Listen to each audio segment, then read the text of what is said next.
Ambassador HFY of the Confederation of Civilized Worlds stood before the massive holographic display, her crystalline form shimmering with anxiety.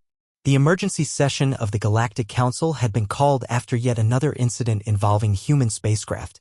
Honored delegates, she began, her voice resonating through the chamber's translation matrices, we face an unprecedented crisis.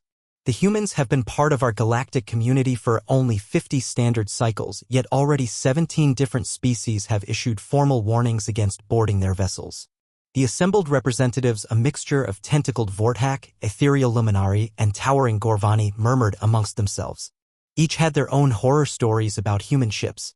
The problem isn't their technology, continued HFY. Their fusion drives are adequate, their life support systems functional. The issue is something else entirely. Ambassador Krell of the Vortak delegation raised a tentacle. With respect, Ambassador, we've all read the reports. The humans' ships are death traps. No sane being would willingly board one. That's exactly why we're here, HFY replied. The humans have requested to join the Merchant Marine Alliance. They want to carry passengers and cargo across the galaxy. But how can we allow this when every species that's traveled with them has returned, changed? The chamber fell silent. Everyone knew about the Altarian botanist who'd spent 3 days aboard a human research vessel and returned speaking in what humans called sea shanties. Or the Regelian diplomat who'd emerged from a human transport muttering about something called coffee and refusing to drink anything else. The humans claim their ships are perfectly safe, HFY continued. Their safety records are actually better than most species. Lower fatality rates, fewer accidents, excellent emergency response. But the psychological effects. She paused, accessing her neural implant to display the latest reports. The Federation's xenopsychologists have been studying the phenomenon. They call it humanity proximity syndrome. Beings who spend extended time in human environments begin to exhibit human-like behaviors. The implications were staggering. If the condition was contagious, it could spread throughout the galaxy. Ambassador Velterra of the Luminari spoke up, her ethereal form flickering with concern. We've documented over 200 cases across 12 species. The symptoms are consistent: increased emotional expression, formation of illogical social bonds, and an inexplicable desire to share personal information with strangers. It's worse than that, interjected Commander Throck of the Gorvani military. My own officers who've served aboard human vessels for joint operations have returned compromised. They speak of friendship and camaraderie with alien crew members. They've started decorating their quarters with what they call personal mementos. Some have even requested extended assignments with human fleets. The horror of this statement rippled through the chamber. Gorvani were known for their strict military discipline and emotional restraint. The contamination appears to be accelerating, HFY continued, her crystalline form darkening with worry. Initial exposure requires several days to manifest symptoms. But recent reports suggest that some beings are affected within hours of boarding human vessels. She gestured to the holographic display showing a three-dimensional map of the galaxy. Red dots marked reported incidents, and the pattern was alarming. The humans' influence is spreading along major trade routes. If we allow them into the Merchant Marine Alliance, their ships will have access to every civilized world in the galaxy. Ambassador Krell's tentacles writhed with agitation. We could be facing a galaxy-wide psychological epidemic. Our children might grow up thinking it's normal to share meals with strangers or ask about each other's families. The humans insist their intentions are benign, HFY said. They claim they're simply being hospitable and friendly. But these concepts are alien to most of our species. We maintain professional distance for good reason. The chamber erupted in concerned chatter. Some delegates called for an immediate ban on human spacecraft. Others suggested quarantine protocols. A few radical voices even proposed studying the phenomenon to understand its potential military applications. We need answers, HFY declared, her voice cutting through the chaos. Before we can decide whether to allow them into our shipping lanes, we need to know exactly what we're dealing with. I propose we send an investigation team to study human spacecraft firsthand. That's madness, protested Ambassador Krell. We'd be deliberately exposing our people to contamination. We'd be taking a calculated risk to protect the galaxy, HFY countered. The investigation team would be volunteers, fully briefed on the dangers. They'd spend 1 week aboard a human vessel, documenting everything. We need to understand what makes human spacecraft so different from our own. The vote was unanimous. The galaxy's fate might depend on understanding the terrifying secret of human ships. Dr. Elena Vasquez, humanities chief xenobiologist, sat across from the Galactic Council's investigation committee in the neutral space station orbiting Kepler 442b. The sterile meeting room felt uncomfortably clinical compared to the warm, lived-in spaces of human ships. Dr. Vasquez, began Investigator Quindar, a tall, gray-skinned cerulean. We need to inspect one of your vessels. The Council requires a full understanding of what makes human spacecraft so unusual.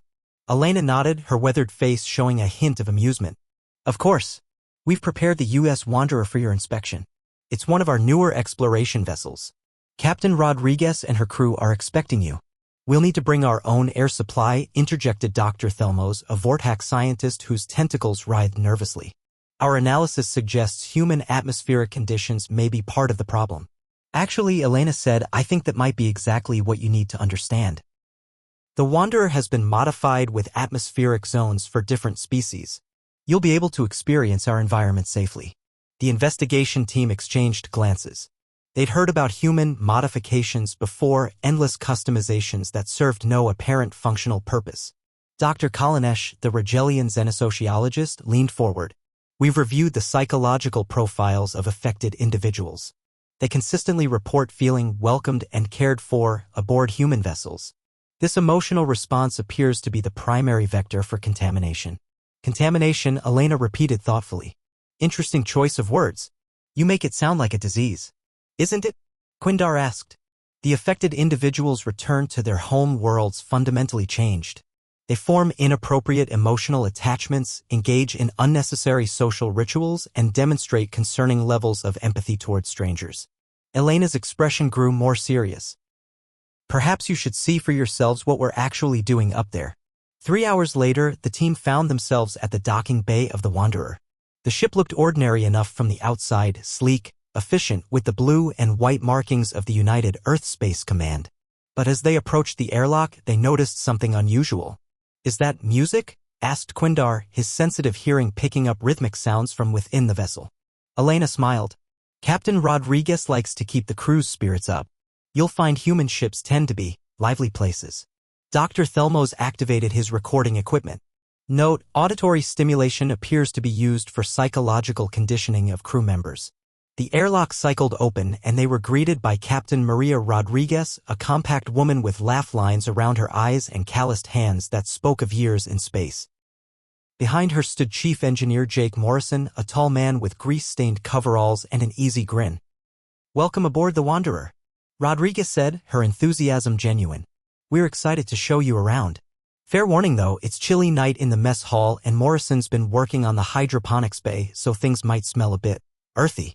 The investigation team followed them through corridors that were unlike anything they'd seen on other vessels.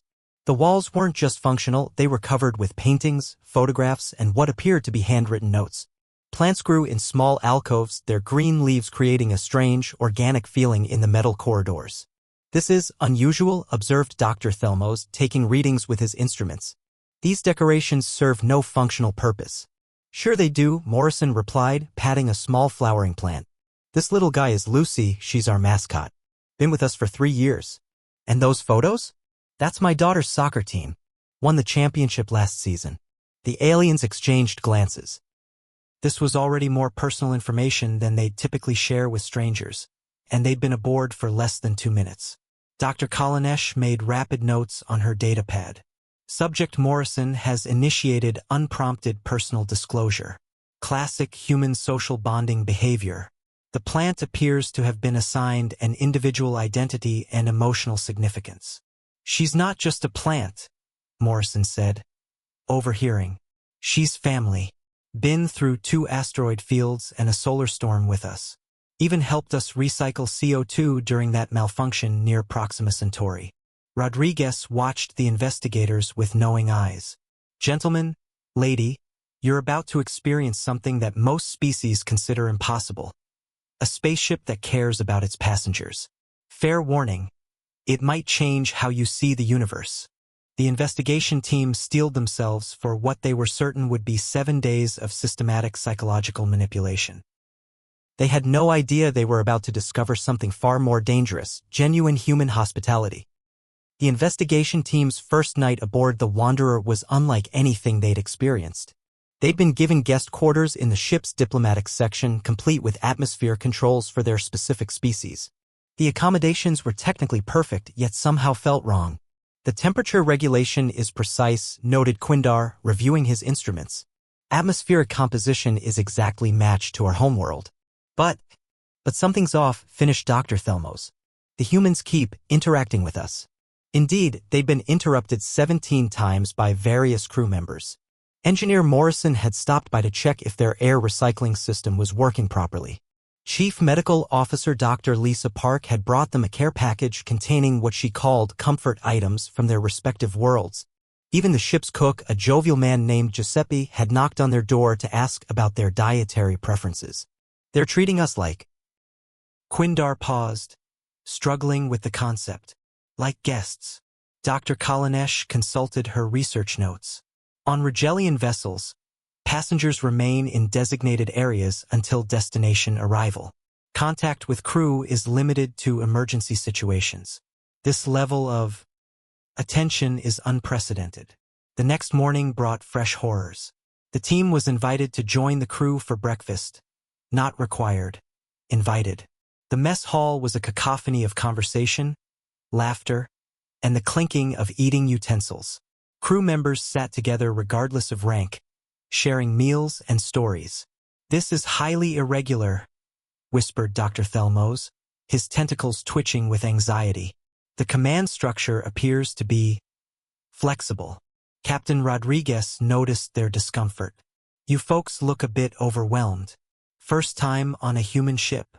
"We're conducting an official investigation," Quindar replied stiffly. "We don't typically socialize with the crew." "Well, that's a shame," Rodriguez said, ladling what appeared to be a complex mixture of grains and proteins onto a plate. "Food tastes better when you share it with friends. Giuseppe makes the best space hash this side of Jupiter." The cook beamed at the compliment. "Captain, you flatter an old man. But wait until you try my grandmother's recipe for space bread. I've been working on it for weeks." Dr. Thelmos activated his recording device discreetly. Note, crew members display excessive emotional investment in food preparation. The cook claims ancestry-based recipe knowledge, suggesting deep cultural connections to sustenance rituals. The investigation team realized they were witnessing something unprecedented, a crew that genuinely enjoyed each other's company. On most ships, duty shifts were endured. Here, they seemed to be celebrated. Communications Officer Lieutenant Amy Chen approached their table. "Excuse me, Dr. Kalanesh? I heard you're studying our social dynamics. I've been keeping a journal of our mission for 3 years. Would you like to read it? It might help with your research." The offer stunned the Rigelian. A crew member voluntarily sharing personal documentation with an outsider? It defied all protocol. As the day progressed, they observed more disturbing behavior. Crew members helped each other with tasks outside their job descriptions. They shared personal stories during work breaks. They'd created what they called traditions, weekly game nights, birthday celebrations, and something called talent shows. "This is madness," Dr. Thelmos muttered, watching 2 engineers collaborate on a repair while singing something called Bohemian Rhapsody. "They're turning a utilitarian space vessel into a home," finished Quindar, and the word sent chills through the investigation team. That evening, they discovered the most horrifying aspect of human spacecraft. The crew actually cared about their ship's emotional well-being. During maintenance rounds, crew members talked to the systems as if they were alive, thanked equipment for functioning properly, and even apologized when repairs were necessary. "She's been good to us," Morrison said, patting a bulkhead affectionately. "The least we can do is keep her comfortable." The investigation team exchanged alarmed glances.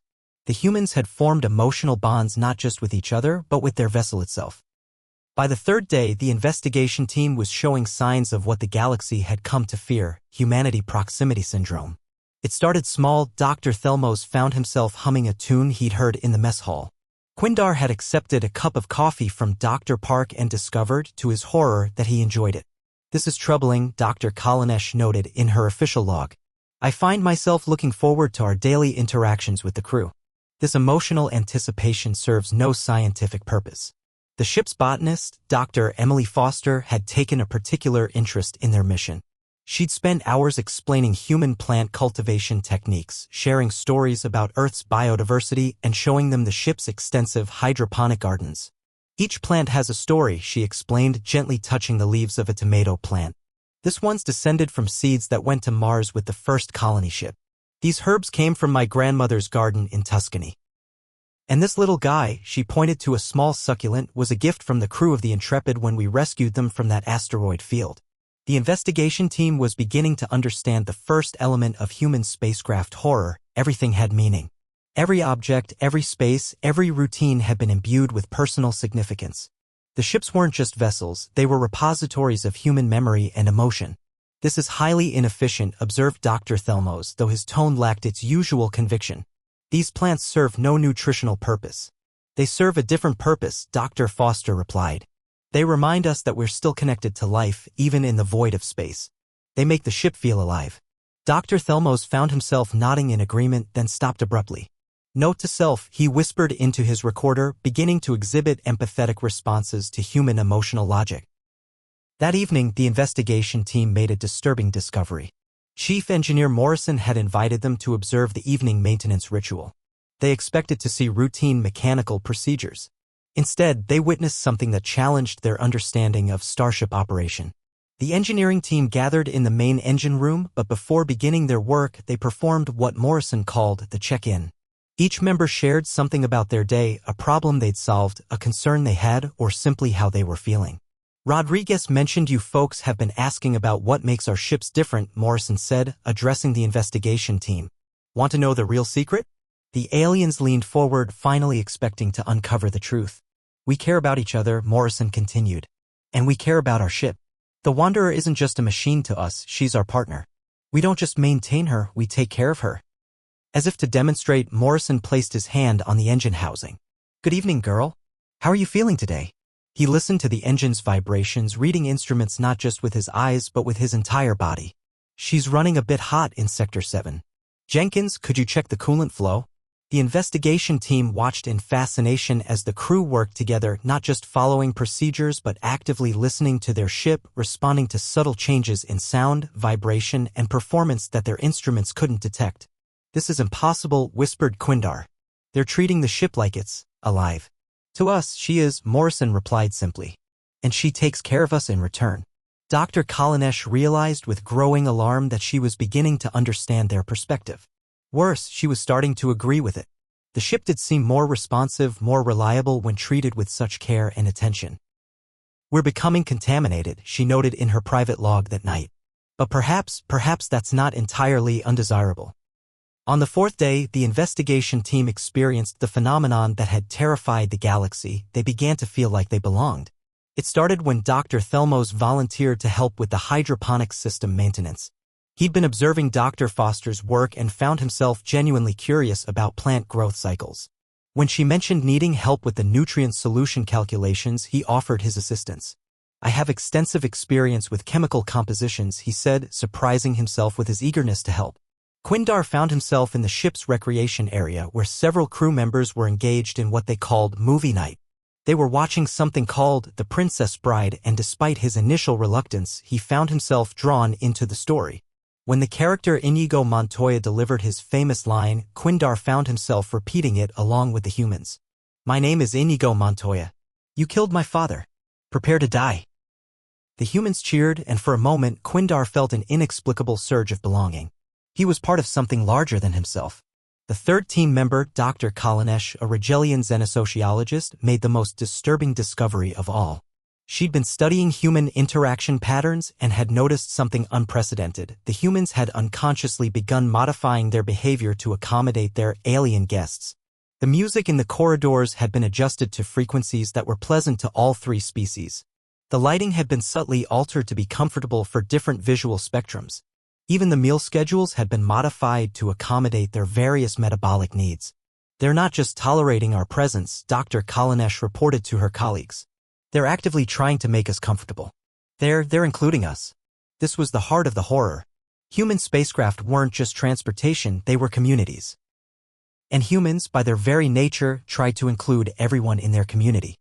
That evening, Captain Rodriguez invited the investigation team to her quarters for what she called a proper conversation. Her cabin was a reflection of her personality, filled with books, photographs, and mementos from her travels. A guitar sat in one corner and plants grew on every available surface. "I think you're starting to understand," Rodriguez said, pouring tea from a genuine ceramic pot. "Our ships aren't just vehicles. They're homes. And we can't help but try to make everyone feel at home." "This is the problem," Dr. Kalanesh said, though her tone was more curious than accusatory. "Your species seems incapable of maintaining professional distance. You form emotional attachments to your vessels, your crews, and your passengers." "Guilty as charged," Rodriguez replied with a smile. "We're social creatures. We need connection, community, belonging. When we go to space, we don't leave our humanity behind, we bring it with us." She gestured to the walls around them. "Every human ship is a little piece of Earth, a little piece of home. We can't help but share that with others. And apparently it's contagious." The investigation team was beginning to understand the full scope of the problem. Human spacecraft weren't just infected with humanity, they were designed to spread it. On the 5th day, the investigation team experienced something that would change their understanding of the universe forever. The Wanderer received a distress signal from a Vorthack merchant vessel that had suffered a catastrophic system failure in a nearby sector. "All hands, this is Captain Rodriguez." The announcement echoed through the ship. "We have a rescue situation. The merchant vessel Prophet's Edge has lost life support and is requesting immediate assistance. Estimated time to reach them, 4 hours." The investigation team expected to observe standard rescue protocols. Instead, they witnessed something that defied their understanding of spacefaring civilization. Within minutes, the entire crew had mobilized. Dr. Park was preparing medical supplies for multiple Vorthack physiology. Giuseppe was calculating food requirements for the survivors. Engineers Morrison and Jenkins were modifying cargo bay atmospherics to accommodate Vorthack environmental needs. Dr. Foster was even preparing medicinal plants that could help with respiratory issues common to Vorthack physiology. "This is remarkable," observed Dr. Thelmos. "They're preparing for a rescue as if the survivors were their own crew." "Of course we are," replied Chief Petty Officer Williams, passing by with an armload of emergency blankets. "Someone's in trouble. That makes them our responsibility." Dr. Kalanesh frantically took notes. "Note: humans extend familial protective instincts to complete strangers of different species. This behavior appears to be instinctual rather than learned." The rescue itself was a masterclass in human efficiency tempered by human compassion. The Wanderer crew worked tirelessly to save the Vorthack vessel, but what shocked the investigation team was what happened afterward. The rescued Vorthack crew, 17 individuals who'd been strangers an hour before, were immediately integrated into the ship's daily life. They weren't just passengers or refugees, they were treated as temporary crew members. Humans shared their quarters, their food, their recreation time, and their stories. Captain Rodriguez assigned each Vorthack survivor a human buddy to help them adapt to the ship's environment. Dr. Kalanesh watched in amazement as barriers dissolved between species. "This is the infection," she whispered to her colleagues. "This is what terrifies the galaxy. Humans don't just rescue people, they adopt them." Crewman Thompson, barely 19 years old, was showing an elderly Vorthack engineer around the ship. "And this is our observation lounge," he said proudly. "Best view of the stars in the fleet. We have movie nights here every Tuesday. You should join us next week. Do you folks have cinema on your homeworld?" The most disturbing moment came during the evening meal. The Vorthack captain, a grizzled old trader named Korthvex, stood to address the mess hall. "I have traveled the galaxy for 40 cycles," he said, his voice carrying through the translation matrix. "I have been rescued before by many species. They saved my life, gave me transport, and I was grateful. But you have done something else. You have made me feel." He paused, struggling with the concept. "You have made me feel like I belong here. Like I am one of you. In 5 days, I will return to my own ship, to my own crew, but I will never forget this feeling. This is what it means to be human, isn't it? To make others feel human too." The mess hall erupted in applause, and Dr. Kalanesh realized with horror that she was applauding too. Worse, she had tears in her eyes, a physiological response her species only exhibited during moments of profound emotional connection. "We're all infected," she wrote in her final log entry. "And I'm no longer certain that's a bad thing." The investigation team's final report would be brief. Human spacecraft were indeed dangerous, but not in the way the galaxy had feared. They were dangerous because they worked exactly as intended. They turned strangers into friends, passengers into crew, and rescues into adoptions. Ambassador HFY stood once again before the Galactic Council, but this time the investigation team stood with her. Dr. Thelmos had a small potted plant in his tentacles, a gift from Dr. Foster. Quindar wore a small pin on his diplomatic robes, a human flag given to him by the crew of the Wanderer. Dr. Kalanesh carried a data pad filled not with scientific observations but with recipes from Giuseppe's grandmother. Honored delegates, HFY began. The investigation team has returned with their findings about human spacecraft. The results are complicated. She gestured to the investigation team. As you can see, they have been affected by their exposure to human vessels. They exhibit the classic symptoms of humanity proximity syndrome, emotional attachment to individuals they've only known briefly, interest in non-functional aesthetic modifications, and a disturbing tendency to use phrases like we when referring to mixed species groups. Murmurs rippled through the assembly. This was exactly what they'd feared. However, HFY continued, their report also reveals something unexpected. The human safety record isn't just good, it's unprecedented. 0 fatalities in rescue operations. 0 abandoned vessels. 0 incidents of crew abandonment during emergencies. Dr. Thelmos stepped forward, his tentacles unconsciously caressing the small plant. Honored Council, I must report that human spacecraft are indeed dangerous. They are dangerous to our traditional understanding of space travel. On most vessels, passengers are cargo. On human ships, passengers become family. The psychological effects are real, added Dr. Kalanesh. Prolonged exposure to human crew results in increased empathy, stronger social bonds, and an inexplicable desire to help others. These effects appear to be permanent. The council chamber fell silent. This was their worst fear confirmed. But Quindar said quietly, I must ask the council, is this necessarily a bad thing? The question hung in the air like a challenge. The Vortex survivors from the Prophet's Edge have all requested to serve aboard human vessels, he continued. Not because they were coerced, but because they experienced something they'd never felt before, unconditional acceptance. They want to share that feeling with others. Ambassador Krell of the Vortex delegation stood slowly. I have received 17 requests from my own citizens to join human crews. 17 of my people willing to leave their homeworld to serve among aliens. This is unprecedented. The Luminari representative Velterra flickered with uncertainty. Our psychologists report similar phenomena. Beings exposed to human hospitality return to their worlds fundamentally changed. They begin treating strangers with kindness, forming support networks, and engaging in what humans call acts of service. Captain Rodriguez, who had been invited to observe the proceedings, asked for permission to speak. With respect, honored delegates, I think you're looking at this the wrong way. Yes, our ships change people. That's not a bug. It's a feature. The universe is a big, cold, empty place. We make it a little warmer, a little more connected, a little more human. She paused, looking around the chamber. But maybe that's not such a bad thing. Maybe the galaxy needs a little more humanity. Commander Throck of the Gorvani military spoke reluctantly.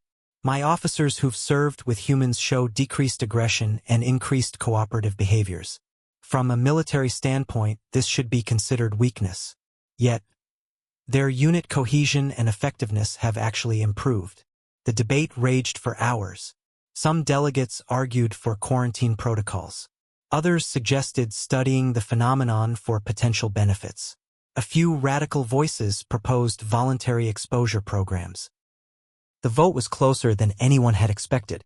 The Galactic Council ultimately decided to allow human vessels into the merchant marine, but with strict protocols.